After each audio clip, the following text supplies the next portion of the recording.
How to create mobile app mockups in Figma. Hey guys, in today's video, I'm going to show you how to create mobile app mockups in Figma. So make sure to watch this video till the end and let's get started. First, open Figma and create a new file. Once the file opens, look at the bottom toolbar on the screen. Here, you'll see a small icon. This is called the Actions icon. Just click on it to open the Actions menu. Now at the top of this menu, you'll see a search bar. Type the name such as Artboard Studio Mockups. Here you can see it. Just click on it and run the plugin. Once the run process is complete, you can see all of the mobile app plugins. But the thing here is that they are unlocked when you buy their subscription.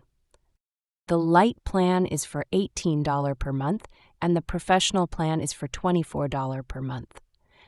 Once you pay the subscription, you can apply the mobile app plugin you want. Simply click on it to run it. The plugin panel will open on the Figma screen. From here, you can use all the features of that plugin inside your project. That's all for the video. Thanks for watching, and see you in the next one.